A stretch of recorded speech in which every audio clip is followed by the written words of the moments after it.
This is the Late Round Podcast with your host, JJ Zacharisa.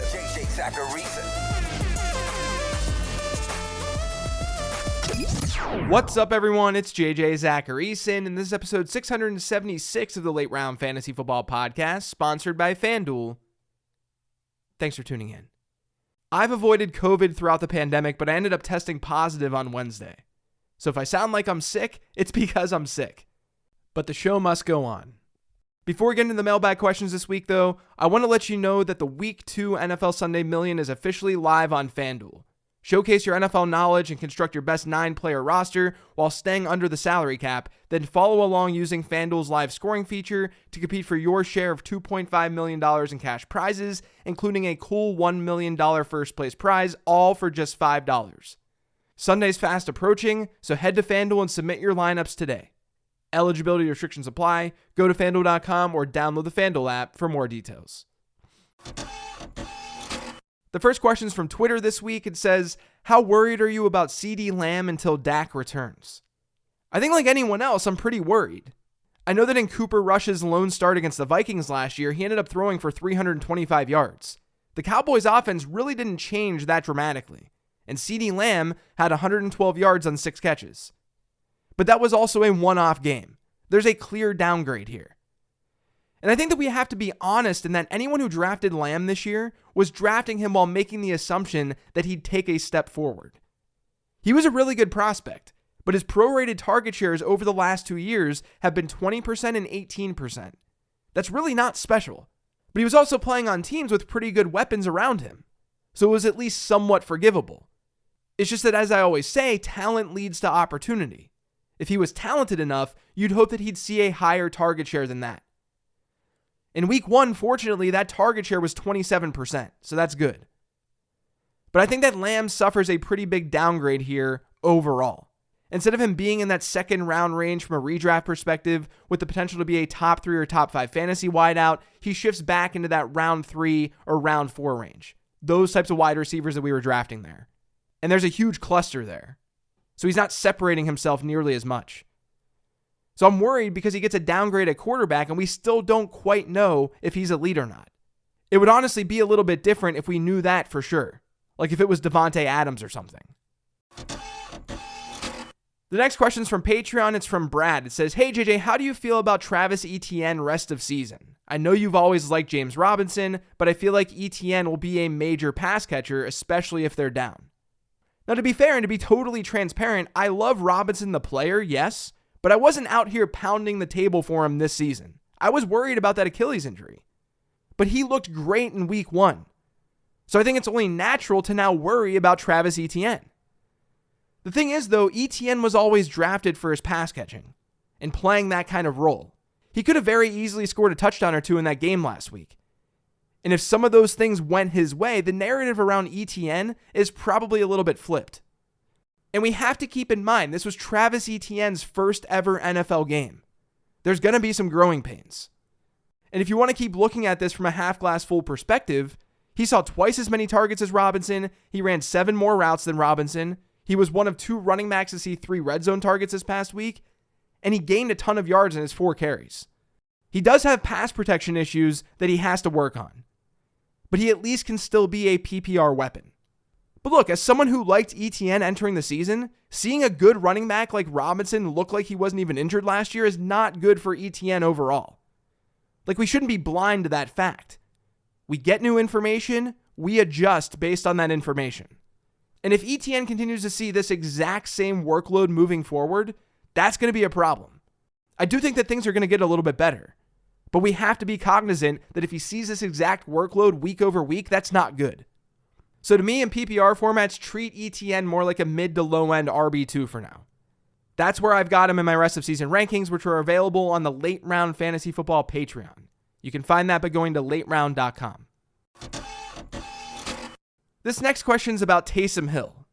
The first one's from Matt from Patreon and says, hey JJ, I've seen some sites this week calling Taysom Hill a must-add after his 15.3 point performance as the Saints are determined to get him involved.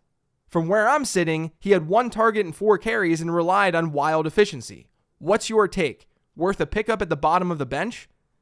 And then I also got a question from Twitter from Abdul23407975 that said, why is the industry continuing downplaying the potential upside of gadget player Taysom Hill?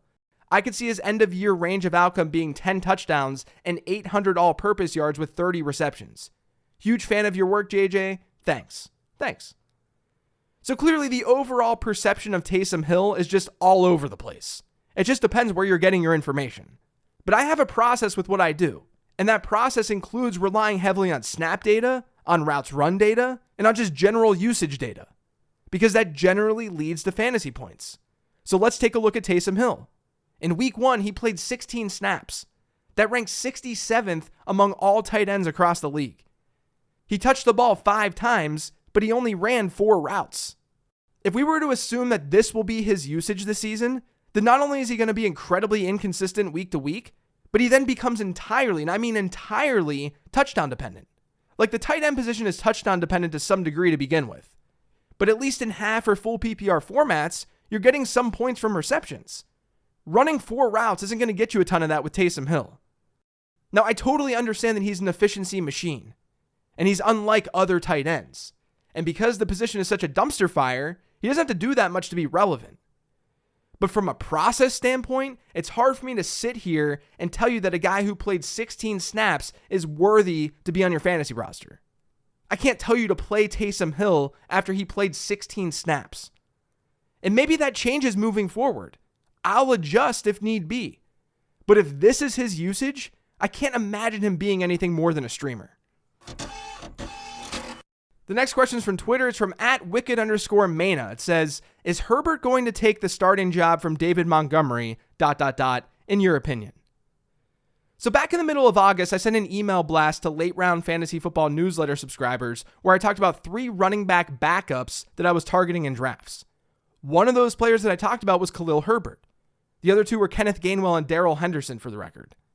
Now, I don't say that to brag, though I know it's coming off that way after what we saw in week 1. I'm saying it because this question is specifically about Herbert, and I want to at least give you context of where my head was at entering the season.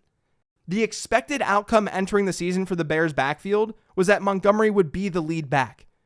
But I don't think the expected outcome was that he would be the bell cow that he's been the last couple of seasons. It was a new regime who didn't have any ties to him. And Herbert was really, really good as a rookie. Montgomery was second and first in running back snap share over the last 2 years.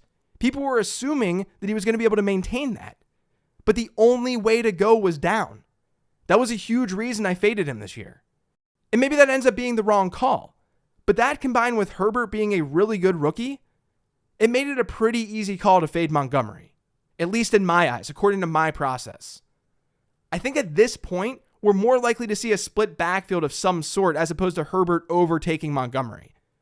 But after seeing the splits in week 1, where Herbert saw more goal line rushes, Montgomery saw his lowest running back rush share since week 1 of the 2020 season, where Herbert played about 30% of the team's snaps, I do think if Herbert outplays Montgomery, which is possible given what we saw in week 1 and last year, if that happens, this is entirely possible. It's not probable, but it's possible. We could see Khalil Herbert overtake David Montgomery. So Herbert's like this bench to flex player right now who has upside of that happening or the upside of a Montgomery injury. That's why he's a great player to have on your bench. The next question is from Patreon. It's from Isaac. It says, with the loss of Ty Montgomery, do you see a significantly increased chance that Rhamondre Stevenson emerges as a high-end RB2 from this ambiguous backfield? Yes, I think this is possible. I know I talked about this on the 10 Trends episode, and the Patriots really might just go with a rotation of Stevenson and Harris, giving both a similar number of looks through the air. But Stevenson was the better pass catcher as a prospect, and as a rookie last year, he had multiple games with high target shares. He had a 20% target share in a game, he had a 15% share in a game, and then he had an 11% share in a game. Damian Harris has hit a double-digit percentage target share just twice in his entire career, with one of those instances happening last week. There were reports this offseason of Stevenson potentially playing that pass-catching role. So I think it's very possible. And it might not be a bad idea to see if you can buy him really low after week 1. I still think that he's the better overall player than Damian Harris, even though I think that Harris is fine too. This next question is from Paul from Patreon. It says, what do you think Julio Jones' ceiling is after week 1? I'll just give you my general thoughts on Julio. I thought he looked great in week 1, and the peripherals were mostly all there. He was second in snap rate at wide receiver. He had an 18.5% target share and only one fewer route run than Mike Evans. Without Chris Godwin, Julio could really smash. So I consider him more of a buy than a sell right now. Even when Godwin returns, we should consider him the team's wide receiver 3, which can be fantasy relevant given the offense that he's in and who's throwing him the ball. So yeah, Julio Jones' stock is definitely up. This next question is from @Luke Falkenstern on Twitter. It says, is Isaiah McKenzie's 3 targets something to expect all year, or was this a low-end game for him going forward? The problem for McKenzie in week 1 was that they didn't use him as the full-time slot guy. Jamison Crowder got some work too. McKenzie finished with a 44% snap share, while Crowder was at 30.5%. McKenzie ran 21 routes, Crowder ran 12. And that's compared to 38 to Gabe Davis and 30 to Diggs. So I don't think McKenzie can be relied on right now. You have to wait and see if he can capture that slot role all by himself for him to be reliable. And that seems up in the air right now. The last question this week is from Patreon. It's from Adam. It says, is Darrell Henderson a sell candidate? I'm not convinced he'll be the lead back all season. Yeah, look, I mean, you guys have the same information that I do for something like this. I say it all the time. This comes down to a coaching decision. If Sean McVay wants to throw Cam Akers on the field more, he'll throw Cam Akers on the field more. And then that hurts Darrell Henderson. If McVay is done with Akers, then Henderson looks like a potential league-winning pick in fantasy football. We just have to use the evidence that we've got to make the smartest decision that we can make. My belief is that Henderson is the one that you want in this backfield, but Akers will see more work than he did in week 1. That's what I think happens. But there was a tweet from beat writer Jordan Rodriguez this week that had a quote from McVay that I found really interesting. The tweet said, I love Cam. I want him to be able to be the guy that we're heavily able to lean on.